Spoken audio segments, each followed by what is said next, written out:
기도하겠습니다. 하나님 아버지, 에스더서를 통해서 주신 하나님의 놀라운 은혜를 기억합니다. 하나님은 하나님께 기도하고 무릎 꿇는 백성을 결코 경홀히 여기지 아니하시고 반드시 그 기도한 대로 갚아주시는 분이며 역전의 하나님임을 깨달았습니다. 잠잠히 하나님의 섭리를 인내하고 기다릴 수 있는 성숙함과 하나님께 나아가 간구하는 그런 기도의 무릎을 허락하여 주옵소서. 예수님의 이름으로 기도합니다. 아멘. 네, 오늘은 에스더서 마지막인데요. 에스더 9장 29절에서 10장 3절까지입니다. 에스더 9장 29절에서 10장 3절까지를 같이 읽겠습니다. 아비알의 딸 왕후 에스더와 유다인 모르드게가 정권으로 글을 쓰고 부림에 대한 이 둘째 편지를 굳게 지키게 하되 화평하고 진실한 말로 편지를 써서 아수에로의 나라 127지방에 있는 유다 모든 사람에게 보내어 정한 기간에 이 부림일을 지키게 하였으니 이는 유다인 모르드게와 왕후 에스더가 명령한 바와 유다인이 금식하며 부르짖은 것으로 말미암아 자기와 자기 자손을 위하여 정한 바가 있음이더라. 에스더의 명령이 이 부림에 대한 일을 경고하게 하였고 그 일이 책에 기록되었더라. 10장 1절입니다. 아수에로 왕이 그의 본토와 바다 섬들로 하여금 조공을 바치게 하였더라. 왕의 능력 있는 모든 행적과 모르드게를 높여 존귀하게 한 사적이 메대와 바사 왕들의 일기에 기록되지 아니하였느냐. 유다인 모르드게가 아수에로 왕의 다음이 되고 유다인 중에 크게 존경받고 그의 허다한 형제에게 사랑을 받고 그의 백성의 이익을 도모하며 그의 모든 종족을 안위하였더라. 아멘. 네, 오늘은 에스더 9장 29절에서 10장 3절까지의 말씀, 이른바 에스더서의 결론에 해당되는 본문입니다. 모든 책이 그러하겠지만 에스더라는 성경도 이 마지막 본문 결론에 와서 다시 한번 앞에 나왔던 메시지를 강조하고 있습니다. 그리고 에스더서는 해피엔딩입니다. 대부분의 성경도 해피엔딩이겠지만 특별히 에스더라는 성경은 유대민족이 말살 위기에 처했다가 두 명의 출중한 리더를 통해, 아니 배후에 계신 하나님의 기가 막힌 도우심으로 말미암아 그들은 구원과 해방을 경험하게 됩니다. 우리의 마지막 날이 이러하다는 것을 에스더서가 암시해주고 있습니다. 저와 여러분은 예수님을 믿는 예수님의 자녀들입니다. 예수님은 이미 부활 승천하셨습니다. 달리 말하면 저와 여러분도 마지막 날 천국에 간다는 것입니다. 이미 승리를 약속받은 그런 사람들입니다. 에스더라는 이 성경을 통해 죽음의 자리에서 생명의 자리로 옮겨온 이스라엘 민족처럼 저와 여러분도 하나님의 기가 막힌 도움으로 인생이 역전돼서 영생의 자리로 가게 된다는 것입니다. 물론 이 땅을 살아가면서도 하나님은 그러한 은혜를 우리에게 주실 수 있습니다. 신분이 역전될 수도 있고 내 경제력이 역전될 수도 있고 어떠한 나의 삶의 모습이 역전될 수도 있습니다. 그러나 가장 아름다운 역전이 무엇입니까? 죽음의 구렁텅이로 가야 될 죄악된 인간들이 천국의 그 아름다운 영원한 처소로 갈 수 있다는 이 복음의 메시지야말로 최고의 역전 아니겠습니까? 에스더서는 그러한 눈으로 읽어야지 마땅할 것입니다. 에스더 9장 29절입니다. 아비아의 딸 왕후 에스더와 유다인 모르드게가 전권으로 글을 쓰고 부림에 대한 이 둘째 편지를 굳게 지키게 하되, 두 번째로 부림절에 대한 편지를 쓰고 있습니다. 앞에 9장 20절에 보면 모르드게가 이 일을 기록하고 아수에로 왕의 각 지방에 있는 모두 유다인에게 원근을 막론하고 글을 보내어 이르기를, 그가 이미 첫 번째 부림절에 대한 글을 써 보냈죠. 부림절이 무엇입니까? 하만의 계략으로 몰살당한 유대민족이 에스더와 모르드게라는 출중한 유대 지도자들에 의해서, 아니 하나님의 정말 신비하고 대단하신 그 섭리로 말미암아 구원과 해방을 얻은 것을 기념하는 절기 아니겠습니까? 얼마나 중요하면 두 번째로 편지를 써서 이 부림절을 굳게 지키라고 말하겠습니까? 여기 아비하일의 딸 왕후 에스더와 유다인의 모르드게가 전권으로 섰다는 것은 우리가 전권적으로 이런 표현을 쓸 때 하는 그 표현입니다. 이렇게 강한 어조로 굳게 지키라고 두 번째 편지를 쓰고 있습니다. 이런 것을 보면 최소한의 형식은 필요하다는 것을 우리는 알 수 있습니다. 여러분, 주일 예배가 무엇입니까? 어떤 의미에서 기독교인들에게 최소한의 형식입니다. 형식주의자는 문제겠지만 형식을 파괴하는 것은 더 문제라고도 볼 수 있습니다. 하나님은 우리들에게 주일을 거룩하게 구별해 지키라고 했습니다. 당신께서 이 땅을 만드실 때 6일을 창조하시고 7일째 쉬시기도 했고, 또 예수님이 부활한 그날이 우리가 지키는 부활 주일이기 때문에 주일을 지키는 것은 기독교인이 마땅히 해야 될 일이겠죠. 물론 우리 삶을 들여다보면 주일 예배만이 아니라 매일의 예배, 매일 하나님께 올려드리는 삶의 제사가 중요합니다. 그러나 주일 예배가 형식으로 완전히 사라져버리면 그것은 오히려 더 위험을 가져올 수 있는 것이죠. 유대인들은 다양한 절기를 만들었습니다. 우리가 그것을 다 따라가는 것은 저는 꼭 그럴 필요가 없다고 생각합니다. 따라갈 필요가 없다는 것이죠. 그러나 중요한 것, 그 절기에 담긴 정신과 그 절기를 지키려고 하는 그 유대인들의 그 마음의 태도는 배울 필요가 있다는 것이죠. 하나님이 말살 위기, 몰살 위기에 있었던 유대 민족들을 구원해 내셨습니다. 불임절은 또 다른 의미의 유월절이라고 제가 말씀드렸죠. 기독교에서도 중요한 절기가 몇 가지 있습니다. 저는 특별히 부활절이 중요하다고 생각합니다. 예수님의 부활하신 날을 기념하는 것. 예수님의 부활이 없으면 우리 기독교인의 남아있는 생애 자체가 의미가 없기 때문입니다. 그리고 주일이 중요합니다. 주일 자체가 중요하기보다는 이 주일날 주님을 만나려고 하는 우리의 마음 자세가 중요하다는 것이죠. 아무튼 모르드게와 에스더는 두 번째 불임절을 굳게 지키라는 편지를 썼습니다. 30절 하평하고 진실한 말로 편지를 써서 아수에르 나라 127지방에 있는 유다 모든 사람에게 보내요. 이들이 편지를 쓸 때 화평하고 진실한 말로 썼다고 합니다. 따뜻한 어투로 그리고 진실한 말을 썼다는 것이죠. 정치적인 메시지를 쓴 것이 아닙니다. 사실 에스더나 모르드게 정도 되면 거의 정치인에 가깝지 않습니까? 아수에르 왕과 가까웠고 하만이라는 대적자와 싸워야 했기에 그들은 정치적 멘트나 정치적 메시지에 익숙했을 것입니다. 그러나 적어도 불임절을 지키라는 두 번째 편지에서는 화평하고 진실한 말로 썼다고 에스더 9장 30절은 기록하고 있습니다. 이것은 우리 그리스도인이 평소 어떠한 언행으로 살아가야 되는지를 알려주는 본문이기도 합니다. 저는 가끔 그리스도인 중에, 목회자들 중에도 진실한 말을 하지 않고 굉장히 정치적인 멘트를 자주 쓰고 또 화평의만이 아니라 오히려 분란을 가져오는 그런 말을 하는 분들을 목격할 때가 있고 제가 그러할 때도 있다는 것을 경험합니다. 여러분, 정말 우리가 예수님을 닮아가려면 이런 언행을 삼가야 될 것입니다. 에스더와 모르드게는 이 중요한 불임절을 지키라는 편지에 어떠한 정치적 냄새도 빼고 화평하고 진실한 말로 편지를 썼습니다. 이러한 그들의 삶의 모습, 언행의 모습이 유다인들에게 퍼져나갔겠죠. 한 공동체는 그냥 세워지는 것이 아닙니다. 리더가 어떠한 말을 하고 어떠한 생각을 하고 어떠한 행동을 하는지 어떠한 선택을 하는지가 전체 공동체에 영향을 미칠 것입니다. 적어도 에스더와 모르드게가 이끄는 당시 유대 공동체는 화평하고 진실했을 것입니다. 그리고 하나님을 날마다 찬양했을 것입니다.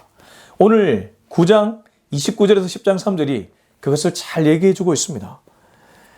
31절입니다. 정한 기간에 이 불임일을 지키게 하였으니 이 불임일을 정한 기간에 지키겠다.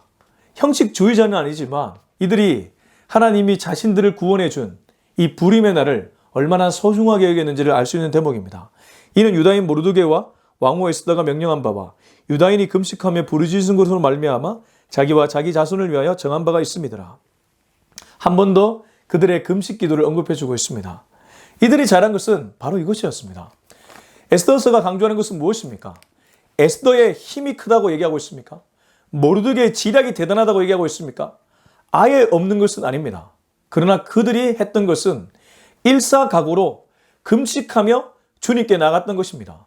근데 이것이 어떻게 이렇게 역전의 스토리까지 만들 수 있었습니까? 죽음을 무릅쓰었다는 것은 하나님만을 바라봤다는 뜻이기도 합니다. 다른 것을 의지하지 않고 금식하며 하나님만을 바라봤다는 뜻입니다. 여러분, 하나님만을 바라보면 모든 것이 단순해집니다. 그리고 모든 것이 명쾌해집니다. 하나님을 올곧게 믿고 그분을 온전하게 신뢰하고 그분께만 시선을 고정하면 단순하고 명쾌해진다는 것입니다. 그리고 일은 속히 이루어집니다. 우리가 그렇게 하지 못하기 때문에 사실 일이 더디 이루어지거나 일이 이루어지지 않는 것일 수도 있습니다. 주님의 마음을 알기 위해 애쓰고 주님의 그 눈에 내 시선을 고정하기 시작하면 오히려 일이 술술 풀려가기 시작한다는 것이죠. 에스더와 모르드게는 금식하며 주님께 부르짖었습니다. 그들은 일사각오로 다른 것 어떤 것도 생각하지 않고 하나님만을 바라봤습니다. 에스더는 왕후였습니다. 그녀는 자신의 지위를 지킬 수 있었습니다. 모르드게도 나름 지도자였습니다. 그 역시 자신의 지위를 지킬 수 있었습니다. 그러나 그것을 본 것이 아니라 하나님을 봤습니다. 죽으면 죽으리라는 이 일사각오로 하나님을 바라봤습니다. 역사가 일어나죠. 지금도 저는 이러한 자세로 나아가면 하나님이 그 사람을 통해 그 공동체를 통해 역사를 일으켜내실 줄로 믿습니다. 분명합니다. 1907년도 평양 대부흥운동은 진실한 한 사람의 회개의 고백으로부터 시작되었습니다. 그가 정말 시선을 하나님께 뒀기 때문에 회개의 무브먼트가 일어났다는 것이죠. 부흥의 역사는 그러합니다. 부흥의 숫자만 늘어나는 것이 부흥이 아니라고 제가 거듭 말씀드렸습니다. 부흥은 영적 대각성입니다. 한 사람이 말씀에 찔림받아 회개하고 공동체를 변화시켜 나가는 것이 진짜 부흥입니다. 에스더서는 그런 의미에서 부흥의 히스토리라고도 볼 수 있습니다. 32절 에스더의 명령이 이 불임에 대한 일을 경고하게 하였고 그 일이 책에 기록되었더라. 경고하게 하고 책에 기록되었다는 것은 한 번 더 이 불임절에 대한 그들의 마음 자세를 얘기해주고 있습니다. 심지어 31절 끝자락에 보면 자기와 자기 자손을 위하여 우리가 앞에서도 살폈지만 대대손손 하나님의 구원을 자랑하게끔 만들었다는 것이죠. 10장입니다. 10장 1절 아수에르 왕이 그의 본토와 바다 섬들로 하여금 조공을 바치게 하였더라. 10장에 와서 이 조금은 어리석고 또 왔다 갔다 하는 변덕스러운 아수에르 왕을 한 번 더 소환합니다. 그가 본토와 바다 섬들로 하여금 조공 바치게 했습니다. 여전히 그는 돈에 민감하고 나라의 확장에 눈이 가 있습니다. 그런데 이런 아수에르 왕의 측근에 있었던 모르드게가 어떠한 지위를 누리고 있는지 10장 2절과 3절에 이렇게 기록합니다. 왕의 능력 있는 모든 행적과 모르드게를 높여 존귀하게 한 사적이 메대와 바사 왕들의 일기에 기록되지 아니하였느냐. 유다인 모르드게가 아수에르 왕의 다음이 되고 유다인 중에 크게 존경받고 그의 허다한 형제에게 사랑을 받고 그의 백성의 이익을 도모하며 그의 모든 종족을 안위하였더라.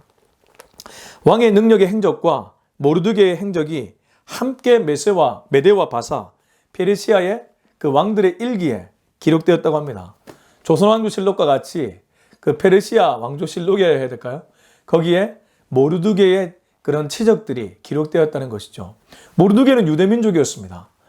아니 속박받은 억압받은 노예민족의 그 신하가 어떻게 왕들의 일기에 기록될 수 있습니까? 하나님의 역사입니다. 하나님이 모르드게를 이만큼 올려주셨다는 겁니다. 하나님이 높여주시면 낮출 자가 없고 하나님이 낮아지게 만들면 높여줄 자가 없습니다. 결국 일의 시작도 하나님, 일의 끝도 하나님입니다. 우리를 높여주실 분도 하나님, 또 우리를 형통케 해주실 분도 하나님입니다. 여러분 하나님을 구하십시오. 모르드게의 이 역전의 스토리는 바로 하나님께 달려있음을 10장 2절은 얘기해주고 있습니다. 3절입니다. 유다인 모르드게가 아수에르 왕의 다음이 되고 유다인 중에 크게 존경받고 그의 허다한 형제에게 사랑을 받고 그의 백성의 이익을 도모하며 그의 모든 종족을 안위하였더라. 이 유대민족과 모르드게의 관계를 마지막으로 얘기해주고 있습니다. 그는 그만 잘된 것이 아니었죠. 유대민족 전체를 구하기 위해 애썼기에 유대민족들에게 사랑을 받았습니다. 존경을 받았습니다. 그 역시 백성들의 이익을 도모하며 그의 모든 종족을 안위하였습니다. 자, 이쯤 되면 진짜 왕 아닙니까? 유다 백성들의 거의 왕급에 모르드게가 올라갔다는 것을 얘기하고 있습니다. 성경이 한 명의 인물을 이렇게 높여주려고 이 구절을 기록했겠습니까? 그렇지는 않습니다. 모르드게는 어떤 의미에서 저와 여러분입니다. 저와 여러분도 억울한 누명 쓸 수 있습니다. 저와 여러분도 굵은 베옷을 입고 회개의 자리에 나갈 수 있습니다. 낙담과 좌절의 자리에 나갈 수 있습니다. 그러나 에스더서의 마지막 결론은 이러한 그림을 우리에게 보여주면서 절대 포기하지 말라는 메시지를 던지고 있습니다. 하나님을 끝까지 붙들라는 메시지를 우리에게 전하고 있다는 뜻입니다. 모르드게는 마지막 결론에 가서 해피엔딩으로 끝맺음이 됩니다. 그는 유대 백성들의 지도자가 되었습니다. 아수에르 왕의 맞먹는 왕급에 올라갔습니다. 그 결과를 보면서 그 결과를 쫓는 인생이 아니라 그가 어떻게 그러한 결과를 맞이하게 됐는지 과정을 보면서 우리 역시 이러한 인생을 살아야 되겠다. 그러한 결단을 하라고 오늘 하나님은 이 말씀을 우리들에게 전해주고 있습니다. 여러분, 혹여 억울한 누명을 써서 힘들어하십니까? 누군가가 나를 모함하고 있습니까? 그래서 나의 억울함을 밝히고 싶고 내 지금 프레임을 벗겨내고 싶습니까? 그럴 필요 없습니다. 하나님을 바라보십시오. 저도 때때로 그런 일을 경험할 때가 많습니다. 이상하게 목회자들도 질투가 많고 또 교회들마다 다른 교회를 시기하고 질투하는 경우도 많고 저는 유튜브 바이블 레이션을 운영하기 때문에 다른 채널 운영자들이 시기하고 질투할 때도 많습니다. 그럴 시간에 하나님을 더 많이 바라보는 것이 정말 우리들에게는 필요합니다. 옆을 보면 때로 질투납니다. 또 억울한 누명 쓰면 분노가 일어납니다. 그러나 그럴 때일수록 하나님을 더욱 바라보십시오. 마귀는 자꾸 사람을 보게 만들고 사람을 보면서 내가 무너져 내리기를 원합니다. 그러나 하나님은 언제나 그렇듯이 나를 통해 일하시기를 원합니다. 역전의 스토리를 써내려 가시기를 원합니다. 민족을 해방시키기를 원하십니다. 사망의 그늘에 앉아있는 영혼을 생명의 자리로 옮기시기를 원하십니다. 그 일에 저와 여러분을 사용하기를 원하십니다. 그렇기 때문에 하나님을 바라보십시오. 하나님께 기도하십시오. 하나님께 일사각오의 자세로 기도하러 나가시기 바랍니다. 그러면 하나님이 역사하셔서 모르드게의 이 자리가 바로 나의 자리가 되도록 인도해 주실 것입니다. 이 은혜를 누릴 수 있는 저와 여러분이 될 수 있길 예수님의 이름으로 축원합니다. 우리 기도하겠습니다. 우리 하나님께 기도할 때 이렇게 기도했으면 좋겠습니다. 주여, 마귀의 계략에 속지 않기를 원합니다. 억울함이 있더라도 또 프레임에 뒤집어 씌워져서 내가 정말 했던 행동이 아니라 내가 했던 말이 아니라 그 사람들의 평가에 의해서 내가 재단받을지라도 하나님께 나아가 기도함으로 이 모든 마귀의 계략에서 이겨내게 하시고 도리어 하나님이 높여주는 인생 되게 하여 주시옵소서. 우리 이 기도 제목 가지고 주님의 이름 한번 찾고 뜨겁고 간절하게 기도하도록 하겠습니다. 주여! 하나님 아버지 감사합니다. 오늘도 이 메시지를 통해서 내가 어떻게 살아가야 될지를 깨닫게 되었습니다. 주여, 얼마나 이 불임절이 중요했으면 두 번째 편지를 써서 굳게 지키라고 했겠습니까? 그만큼 그들은 하나님의 사랑과 하나님의 은혜를 기억하기 위해 몸부림쳤습니다. 주여, 우리도 형식주의자까지는 아니겠지만 정말 하나님이 만드신 소중한 형식을 또 그것을 지킬 줄 아는 그러한 마음을 허락하여 주시옵소서. 뿐만 아니라 억울한 누명을 쓰고 또 상대의 프레임 때문에 그 사람을 보면서 분노하는 것이 아니라 또 그 사람을 질투하는 것이 아니라 오히려 그럴 때일수록 하나님을 바라보며 하나님을 더 많이 묵상해서 하나님께 기도함으로 이 모든 일들을 넉넉하게 이겨낼 수 있는 우리 모두가 되게 하여 주시옵소서. 하나님은 그러한 나를 통해서 역전의 스토리를 써내려 가실 것입니다. 모르드게의 이 왕급의 자리가 바로 나의 자리가 될 수 있도록 인도해 주실 것입니다. 그 자리를 탐내는 것이 아니라 하나님이 그렇게 만들어 주실 때 감사하면서 하나님을 찬양할 수 있는 우리 모두가 되게 하여 주시옵소서. 이제는 우리 주 예수 그리스도의 은혜와 하나님의 그 다음 없으신 위로와 성령의 놀라운 은혜가 오늘 이 메시지를 듣고 에스더와 모르드게처럼 절망의 자리에서 기도함으로 소망의 자리, 기쁨의 자리, 영광의 자리로 탈바꿈하기를 다짐하고 소망하는 우리 모두의 머리 위에 지금부터 영원토록 함께하기를 간절히 축원하옵나이다. 아멘.